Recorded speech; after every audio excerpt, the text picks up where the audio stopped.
Dr. Paul Mitchell walked through the secure holding facility where Admiral Vextar was being kept prisoner. The alien commander sat in a specially designed chair that kept him calm and prevented him from harming himself or trying to escape. Paul was Earth's leading expert on alien psychology and had been chosen to question the captured Zephyrian leader about his empire's plans and technology. Paul activated the translation device that would allow him to speak with the alien admiral. The machine used advanced computer programs to convert human speech into Zephyrian language and translate the alien's responses back into English. Paul had used this technology to interview prisoners from all 9 previous fleets, but this was the first time he had captured such a high-ranking enemy officer. "Admiral Vextar, I am Dr. Mitchell. I would like to ask you some questions about your empire and your military forces."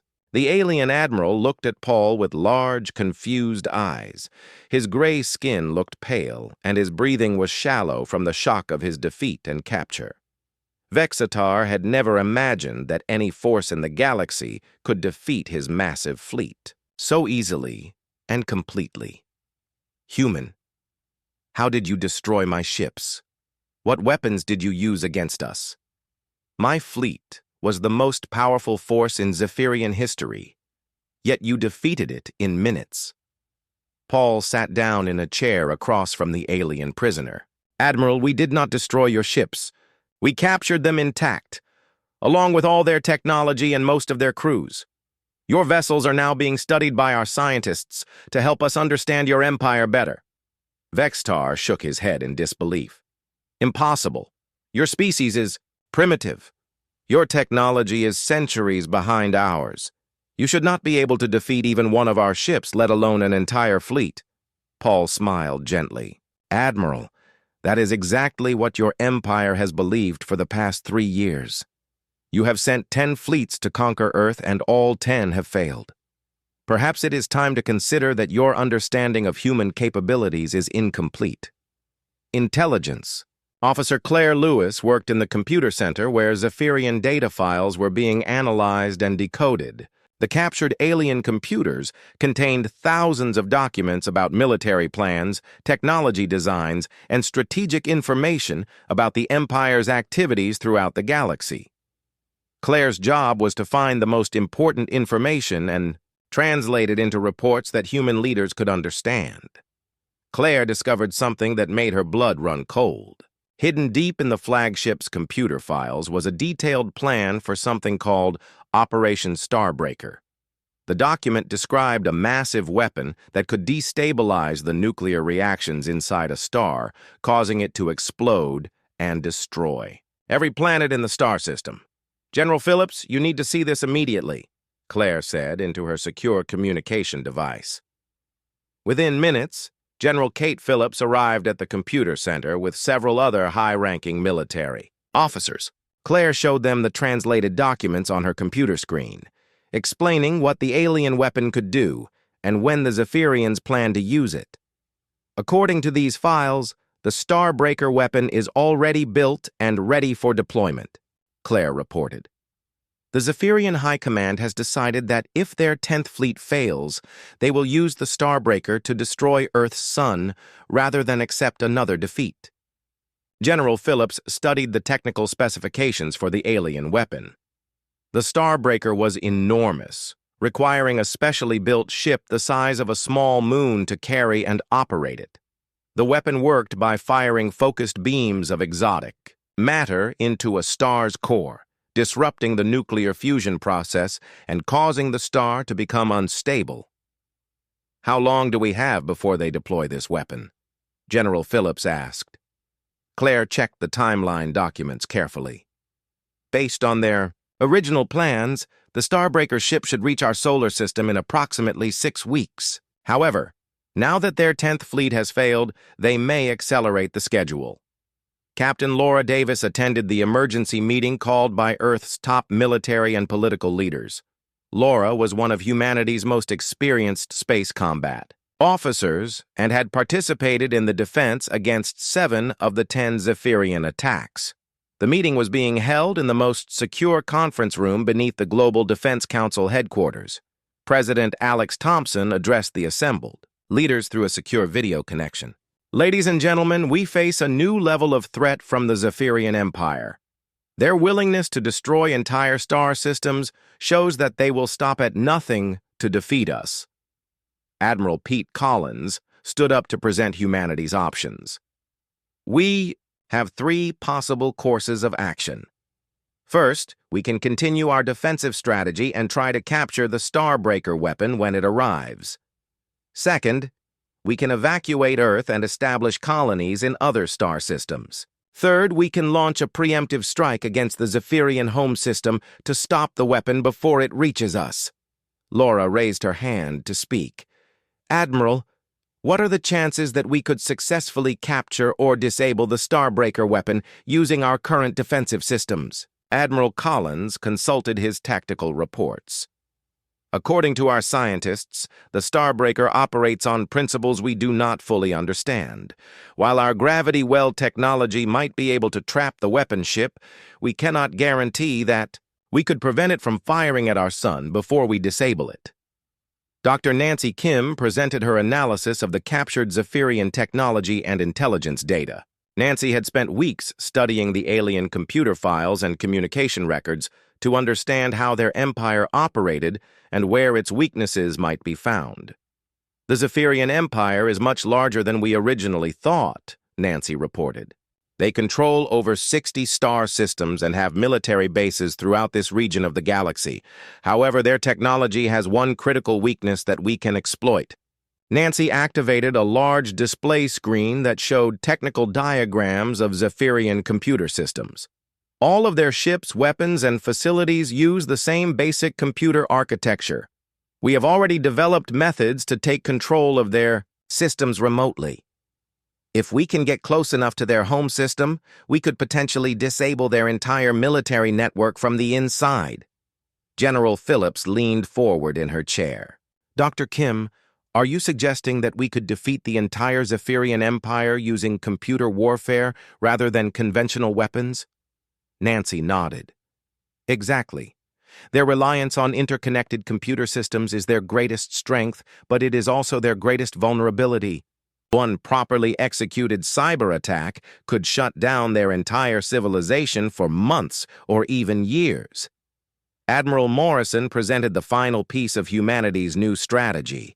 We have been secretly building our own interstellar fleet using improved versions of captured Zephyrian technology. Our ships are faster, more maneuverable, and equipped with weapons that the aliens cannot defend against. We are ready to take the fight directly to their home system. The room fell silent as the leaders considered this dramatic change in Earth's strategy. For 3 years, humanity had hidden its true capabilities and fought only defensive battles. Now they were being asked to launch an offensive war against an empire that controlled dozens of star systems. President Thompson spoke first. If we do this, there will be no going back. Once we reveal our true technological capabilities, the Zephyrians will know that they have been defeated by a species they considered primitive. They will never underestimate us again. General Phillips stood up. Mr. President, they are already planning to destroy our entire star system. We cannot afford to remain passive any longer. It is time for humanity to show the galaxy what we are truly capable of. The vote was unanimous. Earth would launch its first offensive military operation against an alien empire. The age of hiding in the shadows was over. Humanity would carry its own ultimatum to the Zephyrian homeworld. And this time, the aliens would learn what happens when Earth's warnings are ignored. Admiral Morrison looked around the room at the faces of Earth's leaders. In 6 weeks, human ships would arrive at Zephyr Prime carrying weapons beyond alien comprehension and technology that would make the Zephyrian Empire's greatest achievements look like primitive tools. The galaxy was about to discover that humanity had been the most dangerous species in the region all along, quietly waiting for the right moment to reveal its true power. The 10th Fleet's failure had been the Zephyrians' last chance to conquer Earth peacefully. Now they would face the consequences of underestimating humanity for far too long. 2 days after the battle, Captain Jake Morrison stood in the main conference room of the USS Liberty. Across from him sat Commander Vexus Tar. But the alien looked very different now. His purple skin seemed paler, and his yellow eyes no longer held the arrogant confidence Jake remembered from their first meeting. Between them on the table lay several human weapons, a railgun projectile, a missile warhead, and a simple bullet from Ryan Brooks's sidearm. The items that had once made the aliens laugh now commanded their complete attention and respect. "I still cannot fully understand how this works," Vextar said, carefully examining the bullet. "You fire this small piece of metal and it travels through space without any guidance system or energy source?" Dr. Lisa Carter, who had become the unofficial translator for the technical discussions, nodded patiently. "The projectile uses momentum and kinetic energy. Once it's fired, it continues, moving until something stops it. Basic physics." "Basic physics," Vexatar repeated slowly. "But the calculations required to hit a moving target across such distances." "We use computers to help with aiming," Kate Sullivan explained. "But the projectile itself is just metal moving in a straight line." The alien commander shook his eye, head in what seemed like disbelief. "For 3,000 years, the Zephyrian Empire has dominated this galaxy. We have defeated every species we encountered using our advanced energy weapons and shields. And now we learn that simple metal projectiles could have destroyed us at any time." Jake leaned back in his chair. "Not quite. You needed the right combination of technology to make kinetic weapons truly effective. Our railguns use magnetic acceleration powered by fusion reactors. Our guidance systems use quantum computers. The projectiles themselves are made from materials that didn't exist 100 years ago." "But the principle is ancient," Vextar said. "Throwing rocks at enemies. Sometimes the oldest ideas are the best ones," Jake replied. "We just found better ways to throw rocks." The door opened, and Admiral Helen Price entered the room. She had arrived that morning with a fleet of 20 human ships to assess the situation. The tough admiral looked pleased as she took her seat at the table. "Commander Vextar," Admiral Price said, "we've been analyzing the wreckage of your ships. Our engineers are very impressed with your energy technology. Dr. Carter tells me you're interested in a technology exchange." The alien commander straightened in his chair. "Yes, Admiral. The Zephyrian Empire wishes to propose a formal alliance with humanity.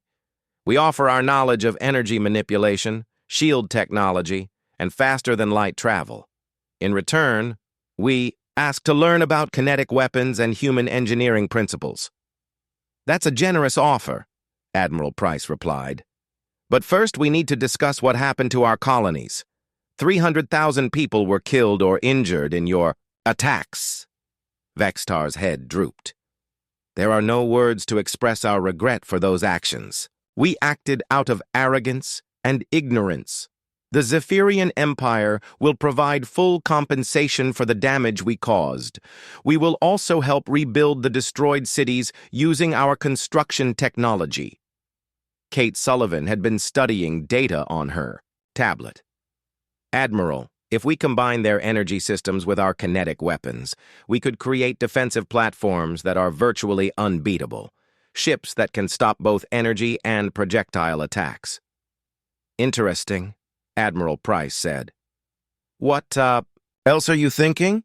"Their faster-than-light engines are much better than ours. Combined with our weapons, we could build exploration ships that can defend themselves against any threat. And their medical technology could save thousands of lives," Dr. Carter added her own observations. "From a scientific standpoint, this could advance human civilization by centuries. But more importantly, it would prevent future conflicts like this one." Jake had been listening to the discussion, but his mind was on bigger questions. "Commander Vextar, you mentioned that you've encountered hundreds of other species. What are they like?" The alien commander's expression grew more serious. "Most are peaceful traders and explorers, like humans claim to be. But there are others, species that use their technology for conquest and destruction. The Kronak horde, for example, has been expanding across the galaxy for 500 years, enslaving or destroying every civilization they encounter. And they use energy weapons too? Exclusively. They consider kinetic weapons to be primitive, just as we did. Their ships are heavily shielded against energy attacks, but have no defense against solid projectiles. Admiral Price leaned forward with interest. Are you saying that human weapons would be effective against these other threats? More than effective, Vextar replied. Admiral, I believe humanity could become the dominant military power in this galaxy, not through conquest, but through the ability to defend against any aggressor. No species we know of has developed defenses against kinetic weapons. Jake thought about the implications. Humanity had spent centuries dreaming of exploring the stars and meeting alien civilizations. Now they were learning that the galaxy was full of threats that their primitive weapons could easily defeat. There's something else, Vextar continued. News of our defeat is already spreading through Zephyrian space. Other species are asking questions about human military capabilities. Some are afraid, but others are interested in forming alliances. Ben Rodriguez, who had been monitoring communications, looked up from his station. Sir, we're receiving messages from 6 different alien governments. They all want to establish diplomatic contact with Earth. What are they saying? Admiral Price asked. Most of them mention the battle at New Denver. Word is spreading that humans defeated a Zephyrian fleet using unknown weapons technology. Several species are offering trade agreements and mutual defense pacts. Kate Sullivan was excited about the technological possibilities. Admiral, imagine what we could accomplish with access to multiple alien technologies. We could build ships that combine the best features from dozens of different civilizations. Dr. Carter was thinking about the scientific implications. This could be the beginning of a new age for humanity, not just technologically but culturally. We could learn from species that have existed for millions of years. Jake stood up and walked to the window. Outside, he could see the damaged alien ships being escorted by human vessels. The proud Zephyrian fleet that had once seemed invincible was now asking for protection while their crews learned how to repair projectile damage. Commander Vextar, Jake said, turning back to the table. What do you think will happen now? How will the galaxy react to humans? The alien commander considered the question carefully. Captain Morrison, for thousands of years, military power in this galaxy has been determined by who has the most advanced energy weapons. Civilizations rise and fall based on their ability to build better plasma cannons or stronger shields. He paused, looking at the simple bullet on the table. But humans have changed everything. You have shown that advancement doesn't always mean abandoning older methods. You took ancient principles and combined them with modern technology to create something completely unexpected. You think that will change how other species approach warfare?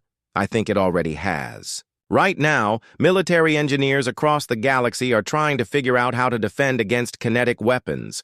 But more importantly, they're asking what other primitive technologies might actually be superior to their advanced systems. Admiral Price smiled grimly. So we've started a revolution in military thinking. More than that, Vextar replied. You've proven that diversity in approach is more valuable than simple technological advancement. The galaxy has been following the same path for millennia, always pursuing more sophisticated energy-based systems. Humans showed us a completely different path that we had forgotten existed. Kate Sullivan was already making plans. Admiral, with your permission, I'd like to start working with Zephyrian engineers immediately. We could have prototype hybrid weapons ready for testing within a month. Do it, Admiral Price ordered. But remember, we're not trying to conquer anyone. We're building defenses to protect human colonies and our new allies.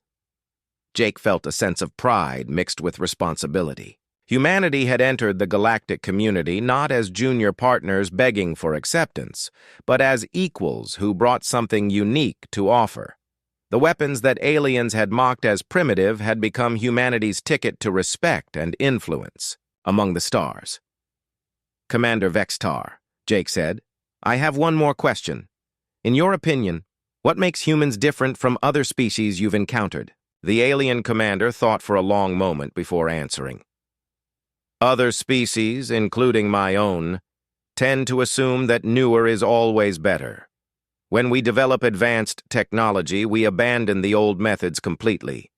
But humans seem to understand that old and new can work together." He gestured at the weapons on the table. "You didn't just build better energy weapons, you made kinetic weapons better by applying new technology to ancient principles. That kind of thinking is unusual in the galaxy." Admiral Price stood up, signaling that the meeting was ending. "Well then, it sounds like humanity is going to fit in just fine out here among the stars. Commander Vextar, welcome to the beginning of a very interesting partnership." As the alien commander left the room, Jake remained by the window, looking out at the stars. The galaxy suddenly see. The moment Jake Morrison gave the order, everything changed. Ryan Brooks pressed the firing controls on his console. From the USS Liberty, invisible projectiles shot out at incredible speed. The railgun rounds were too fast for human eyes to see, traveling at nearly 1/3 the speed of light. Behind them came missiles armed with hybrid warheads that Kate Sullivan had designed using both human explosives and alien energy crystals. At the same time, the USS Defiance and USS Ranger fired their own kinetic weapons. Hundreds of projectiles streaked through space toward the alien fleet. The Zephyrian ships hung in their perfect formation, their crews completely unaware of what was about to hit them. Commander Vextar was still talking on the communication channel. "Human vessels, your energy weapons are useless against our shields.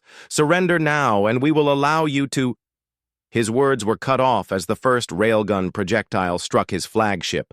The dense uranium round accelerated to enormous speed by magnetic fields and powered by alien energy cores, hit the Zephyrian ship's energy shield.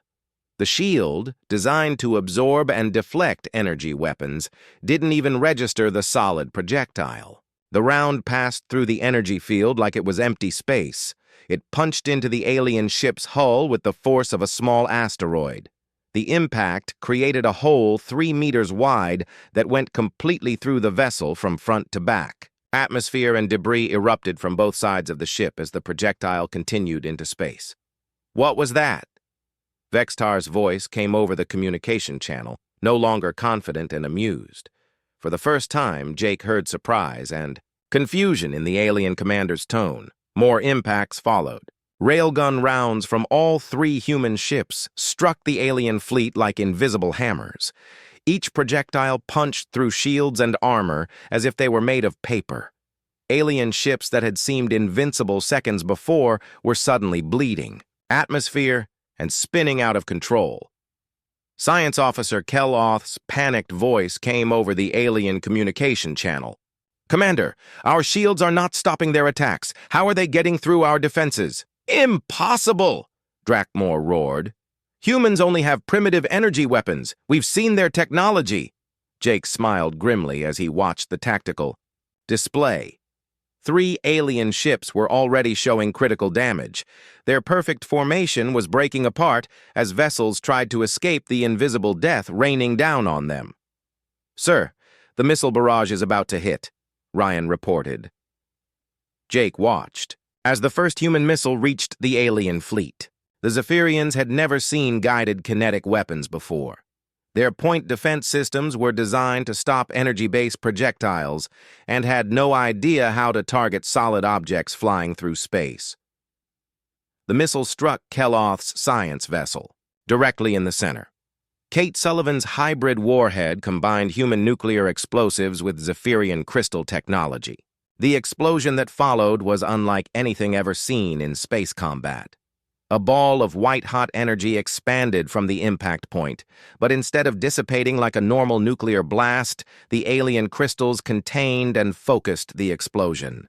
The entire science vessel was engulfed in a sphere of destruction that lasted for 10 full seconds before finally fading.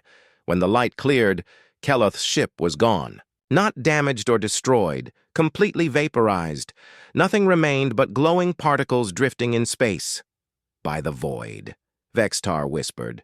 What weapons are these? How is this possible? More missiles found their targets. Each explosion created the same devastating ball of contained energy. Alien ships that had dominated space battles for thousands of years were being erased from existence by human weapons they had mocked as primitive. Jake opened a communication channel to the entire alien fleet. Zephyrian vessels, this is Captain Morrison.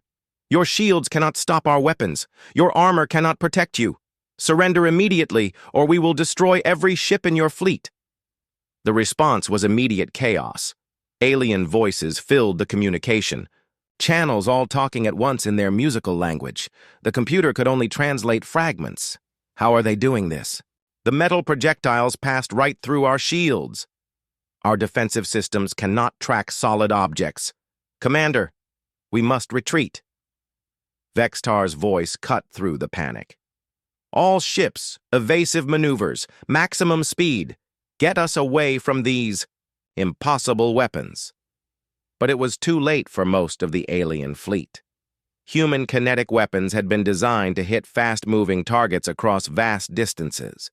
The Zephyrian ships, built for energy combat, were not designed for the kind of rapid maneuvering needed to avoid projectile weapons. More railgun rounds found their targets. Jake watched as Drakmor's massive weapons ship took 3 direct hits in rapid succession. The first round destroyed its main energy cannon. The second punched through its reactor core, causing internal explosions that lit up the ship from inside. The third round hit the bridge section, and Drakmor's angry voice was suddenly cut off in mid-sentence. Captain Terry Wang's voice came from the Defiance. Liberty, this is working better than we hoped. Their ships are sitting targets for kinetic weapons. Confirmed, Defiance. Continue firing until they surrender or retreat. Captain Nicole Foster's damaged ship was still in the fight. Ranger here. Our hull is breached, but our weapons are working fine. Targeting the alien flagship for another missile strike. Jake looked at the tactical display. In less than 5 minutes, the human fleet had gone from nearly defeated to completely dominating the battle. 12 alien ships were destroyed or disabled. The remaining 3 vessels were trying desperately to escape, but human missiles were still chasing them through space. Vextar's flagship was badly damaged, but still functional. Multiple railgun impacts had torn holes through its hull, and sparks could be seen through the breaches as internal systems failed. The proud alien commander who had mocked human weapons was now begging for mercy. Human ships, cease fire. We surrender. Please stop shooting. Jake felt a cold satisfaction. All human vessels cease fire, hold position, and maintain target locks. The space around New Denver fell silent except for the drift of debris from destroyed alien ships. The beautiful vessels that had seemed so powerful and advanced were now twisted metal, floating in the void. Sir, Ben Rodriguez reported, I'm receiving surrender requests from all surviving alien vessels. They want to negotiate. Jake stood up from his command chair. Put Commander Vextar on screen. The alien commander appeared, but he looked very different from their first meeting. His purple skin was pale, and his yellow eyes showed fear instead of amusement. Behind him, Jake could see smoke and emergency lights as Vextar's crew worked. To repair critical systems. Captain Morrison, Vextar said, his musical voice now quiet and humble. We do not understand what happened. How did your primitive weapons defeat our advanced shields? Our weapons aren't primitive, Jake replied. They're just different from what you expected. Your shields were designed to stop energy attacks. Our kinetic weapons use solid projectiles that your technology cannot defend against. Kinetic weapons, Vextar repeated slowly, as if trying to understand a completely foreign concept. You mean the metal objects you fire actually reach their targets? Without guidance systems or energy tracking? That's right. Sometimes the simplest approach is the most effective. Kate Sullivan had been monitoring the alien ship's systems. Captain, their damage control teams are using energy-based repair tools that can't fix projectile damage. They literally don't have the right equipment to patch holes in their hulls. Dr. Lisa Carter was studying the alien communication channels. Sir, they're trying to figure out how solid objects can fly through space without power sources. Their science officers are having heated arguments about human physics. Jake almost smiled at that. The aliens were so advanced that they had forgotten the basic principles of momentum and kinetic energy. To them, the idea of firing an unpowered projectile and having it hit a target was as mysterious as magic. Commander Vextar, Jake said, you attacked our colonies and killed innocent people. You destroyed our cities because you thought we were too primitive to fight back. What do you have to say now? The alien commander's head drooped with what might have been shame. We were wrong, Captain Morrison. We have encountered hundreds of species across the galaxy, but none like humanity. Every civilization we met had advanced beyond kinetic weapons millions of years ago. We had forgotten that such weapons could even exist. Your ships are designed to fight energy weapons, Jake continued. Your shields, your armor, your tactics, everything assumes your enemies will use the same technology you do. You never imagined anyone would still use projectiles. No, Vextar admitted. In all our history, we have never faced solid projectiles fired at such velocities. Our defensive systems cannot even detect them, much less stop them. Your weapons are invisible to us. Jake looked around his bridge at his crew. Ryan Brooks was grinning as he monitored the alien ships, making sure they didn't try anything stupid. Kate Sullivan was analyzing the damage their weapons had caused, probably already thinking of improvements. Dr. Carter was recording everything for the history books. Commander Vextar, your fleet is defeated. Your ships are damaged beyond your ability to repair. What are your intentions now? The alien commander was quiet for a long moment. When the deadline had passed 6 hours ago. Captain Jake Morrison stood on the bridge of the USS Liberty, watching the long-range sensors as alien ships moved toward New Denver colony. His stomach felt tight with worry. 300,000 humans lived on that planet, including families with children who had never seen Earth. Captain, we're receiving a distress signal from New Denver, Ben Rodriguez reported. His voice was steady, but Jake could see the tension in his shoulders. Governor Paul Jenkins is requesting immediate assistance. On the main screen, a scared-looking man with gray hair appeared. Behind him, Jake could see people running and the glow of fires in the distance. This is Governor Jenkins of New Denver. Colony. We are under attack by alien forces. Their ships are destroying our defensive platforms and civilian buildings. We need help. Jake gripped his chair. How long until we reach them? 8 hours at maximum speed, replied Kate Sullivan, from her engineering station. She had dark circles under her eyes from working non-stop on weapon modifications. The Defiance and Ranger are already on their way. They'll arrive 2 hours before us. Sir, Ben continued, I'm also receiving a broadcast from the alien fleet. Commander Vextar is transmitting on all frequencies. The screen changed to show the familiar purple face of the Zephyrian commander. But now his expression was cold and angry instead of amused. People of Earth, your government has chosen to ignore our reasonable demands. We are now demonstrating what happens to those who refuse the guidance of superior civilizations. The view switched to show New Denver from space. Jake watched in horror as purple beams of energy struck the planet's surface. Where the beams hit, buildings simply disappeared, not destroyed or damaged, completely gone, as if they had never existed. Your primitive weapons cannot save these colonists, Vextar continued. Your slow ships cannot reach them in time. This destruction is unnecessary. Accept our authority. And no more humans need to die. The transmission ended. Jake stared at the screen, feeling helpless rage build in his chest. The aliens were murdering innocent people to make a point about their superiority. "Captain?" "Doctor," Lisa Carter said quietly. "I'm detecting escape pods and transport ships leaving New Denver. Governor Jenkins is evacuating civilians to the underground shelters." "Good," Jake replied. "At least some people will survive." "Kate, what's the status on our weapon modifications?" Kate turned from her station with a tired but determined look. "All kinetic weapons have been upgraded with alien energy cores. Our railguns can now fire projectiles at 30% of light speed. The missile warheads combine human explosives with Zephyrian crystal technology." "And you're sure this will work?" "The test results were perfect, Captain. Their shields can't even detect our projectiles, much less stop them. But we only get one chance to surprise them." Ryan Brooks checked his weapons console.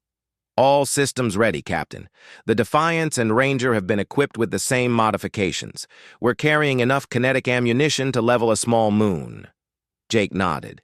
"Good, because we're about to find out if human stubbornness can beat alien technology." 4 hours later, Jake watched on his screen as the USS Defiance and USS Ranger dropped out of hyperspace near New Denver.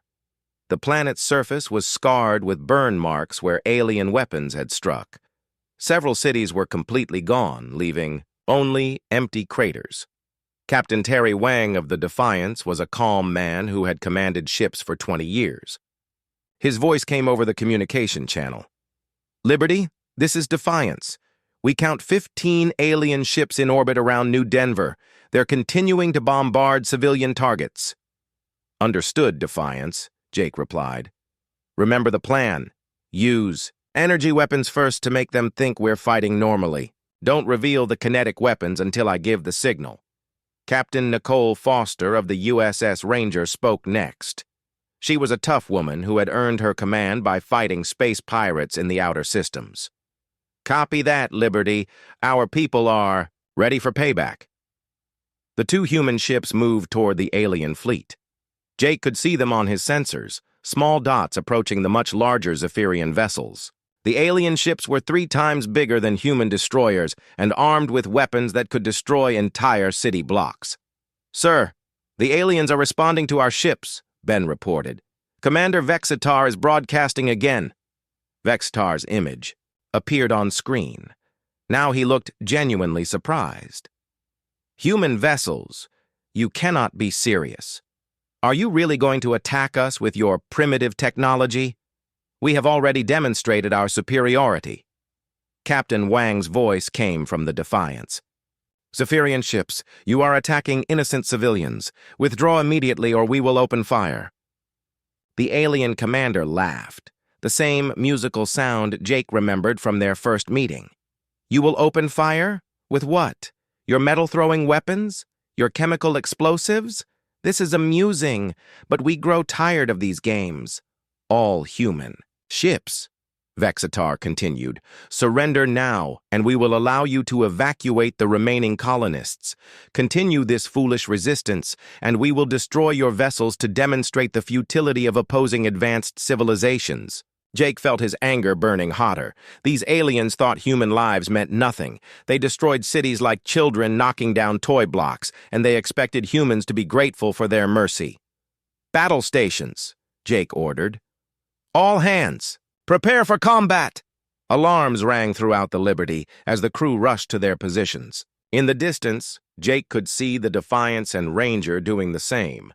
Red lights flashed on all 3 ships as weapons powered up and shields activated.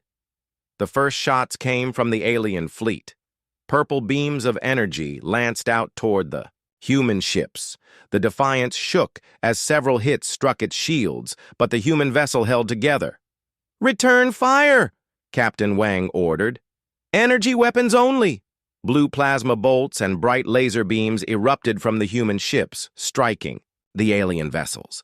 But just as expected, the Zephyrian shields absorbed every shot without any visible damage. Vexitar's laughter filled the communication channels. "Is this the best humanity can offer? Your weapons are like insects biting a mountain. Science officer, Keloth, demonstrate proper firepower." A massive alien ship, twice the size of the others, moved forward. Energy built up along its hull until the entire vessel glowed like a small sun. Then it fired. The beam that struck the Ranger was wider than the ship itself. Jake watched in horror as the human vessel's shields collapsed instantly. The ship's hull began to glow and melt under the alien weapon's power. "Ranger, report!" "Jake," called out. Captain Foster's voice came back, strained but steady. "We're hurt bad, Liberty. Hull breaches on multiple decks, but we're still fighting." The alien fleet moved closer, their ships arranged in a perfect formation that spoke of centuries of military experience. More energy beams lanced out, battering the human vessels. The Defiance was taking heavy damage, and the Ranger was barely holding together.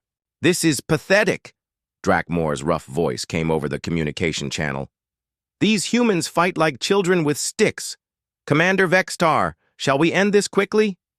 "Yes," Vextar replied, "but slowly enough that Earth can watch there be. Defenders die. Let this be a lesson about the price of defying the Zephyrian Empire." Jake gripped his chair as another alien volley shook the Liberty. The human ships were outgunned, outmatched, and dying. Their energy weapons were useless against alien shields, just as the Zephyrians had predicted, but Jake was counting on that confidence. He was counting on the aliens believing their own superiority. Every shot the humans fired with energy weapons made the aliens more certain of victory. "Captain," Kate called out, "the Liberty will be in weapons range in 30 seconds. "Sir," Ryan added, "all kinetic systems are charged and ready. We have target locks on the alien flagship and 6 other vessels." Jake watched the tactical display as the distance closed. The alien ships weren't even trying to dodge. They hung in space like floating fortresses, secure in their shields and advanced technology. "Liberty to all ships," Jake broadcast on a secure channel. "Remember, we only get one chance to surprise them. Make every shot count." The Liberty shook as alien weapons struck its shields. Warning lights flashed as power systems strained under the assault.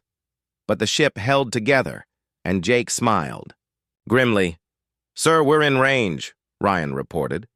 Jake looked at the alien ships on his screen. They were beautiful, powerful, and completely unprepared for what was about to happen.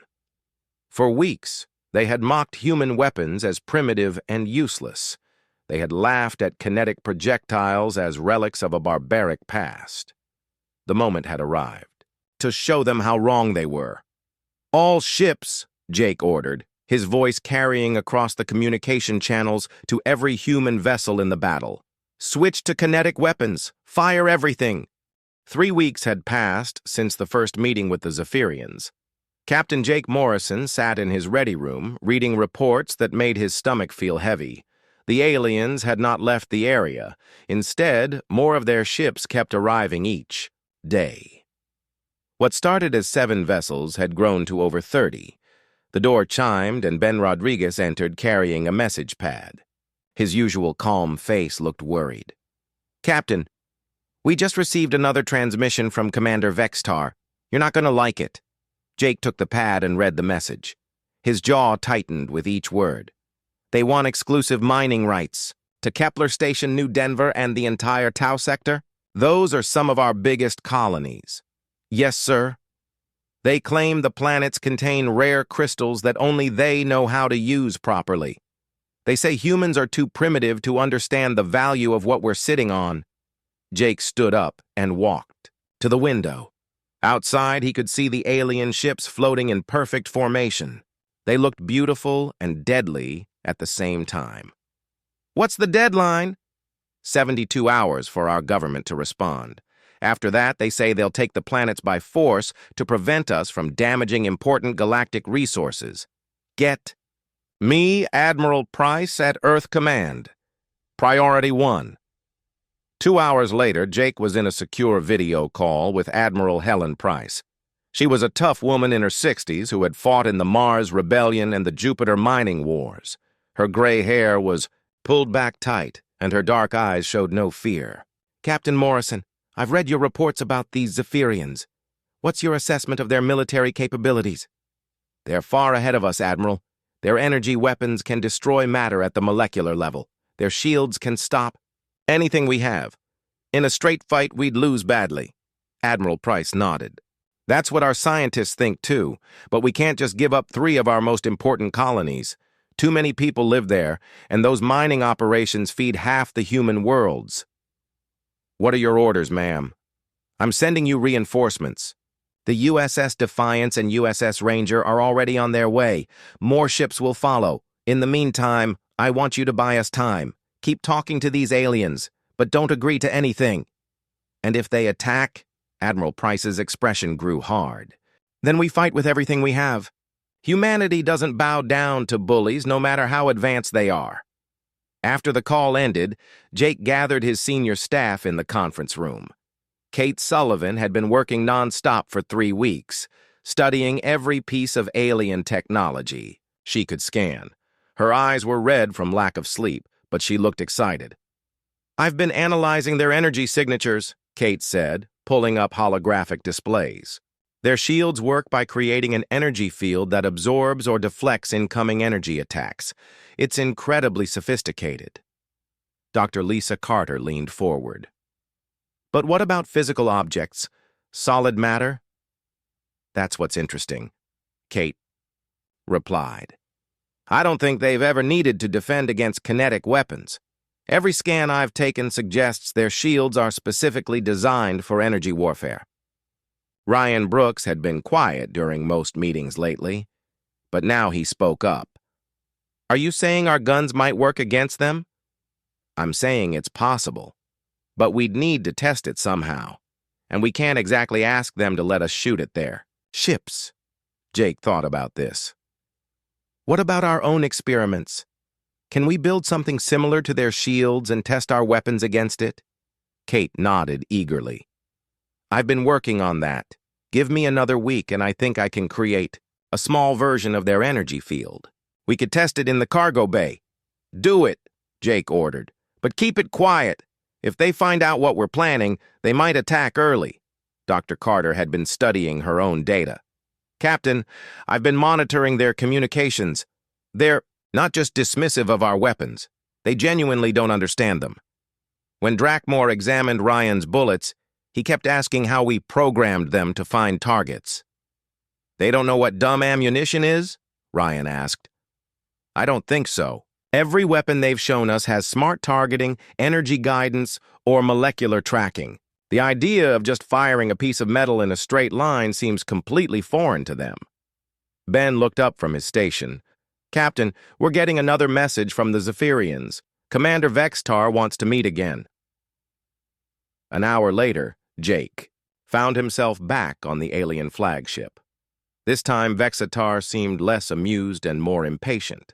The alien commander's yellow eyes had a harder look, and his voice carried an edge it hadn't had before. Captain Morrison, has your government considered our generous offer? We're still discussing it, Jake replied carefully. These are big decisions that affect millions of people. Millions of primitives, Drakmore interrupted. They would be better served under Zephyrian guidance. We could teach them proper technology, proper civilization. Jake felt his anger rising but kept his voice steady. Humans value their freedom. We don't give up our homes easily. Vextar made a dismissive gesture. Freedom to do what? Fire metal slugs at each other? Build crude chemical rockets? Your species has potential, but you need proper direction. And if we refuse your direction? The alien commander's expression grew cold. Then we will demonstrate why advanced civilizations lead and primitive ones follow. Your weapons cannot harm us, Captain. Your ships are slow and fragile. This does not have to be violent, but it will be decisive. Jake noticed something during the meeting. When Vextar talked about human weapons, he always mentioned energy-based systems, lasers, plasma guns, particle beams. He never brought up kinetic weapons except to mock them. It was as if the aliens couldn't imagine bullets and missiles as real threats. Back on the Liberty, Jake called another staff meeting. The crew was tense. Everyone knew the deadline was approaching, and everyone knew what would happen when it passed. "Kate, how's the shield test coming along?" Kate smiled for the first time in weeks. "Better than I hoped, Captain. I managed to create a small energy field using modified parts from our plasma conduits. It's not as strong as theirs, but it should work for testing. And I tested it against our laser rifles, plasma guns, and particle weapons. The shield stopped everything, just like theirs would, but then I tried something different." Kate activated a holographic recording. The shield appeared as a shimmering blue dome. Energy weapons struck it and were absorbed harmlessly. Then a simple metal projectile fired from a magnetic accelerator, punched right through the field and struck the target behind it. "The kinetic round went through like the shield wasn't even there," Kate explained. "The field is designed to handle energy, not solid matter." Ryan was staring at the recording. "So our bullets would work?" "More than work. They'd be completely unstoppable. Their shields can't even detect kinetic projectiles, much less stop them." Dr. Carter was taking notes rapidly. "This makes sense from an evolutionary standpoint. If every species they've encountered uses energy weapons, they'd never develop defenses against projectiles." Jake felt a strange mix of hope and worry. "Kate, can we modify our weapons to be more effective?" "Already working on it, Captain. I've been designing enhanced kinetic rounds using some of their energy principles. Imagine a railgun projectile powered by their crystal technology, or missiles with warheads that combine our explosives with their energy systems." "How long do you need?" "For basic modifications, 12 hours. For the advanced hybrid weapons, maybe 48 hours if I don't sleep." "You have 36 hours, Jake said. "Ben, any word from the Defiance and Ranger?" "They'll be here in 18 hours, Captain. Both ships are carrying full weapons loads." Jake stood and looked around, the table at his officers. They were good people, all of them. They deserved to know what they were facing. "In 36 hours, we're probably going to fight the most advanced military force in the galaxy. They have better ships, better shields, better energy weapons. They think we're primitive savages who can't hurt them." He paused, looking at each. "Ace. They might be right about everything except the last part. If Kate's theory is correct, our primitive weapons might be exactly what we need. But this is going to be dangerous. Anyone who wants to transfer to a transport ship before the shooting starts can do so without any questions asked." Nobody moved. Nobody spoke. Finally, Ryan Brooks stood up. "Sir, I've been using kinetic weapons my whole career. If these aliens think bullets are toys, I'd like to be the one to educate them." Kate nodded. "I want to see if my hybrid designs work in combat." Dr. Carter adjusted her glasses. "Someone needs to document this for science." Ben smiled grimly. "Besides, where would we go? If they take our colonies, nowhere in human space will be safe." Jake felt proud of his crew, but he also felt the weight of responsibility. In less than 2 days, they would learn if human ingenuity could overcome alien superiority. The Zephyrians were about to discover that sometimes the oldest weapons were still the deadliest ones.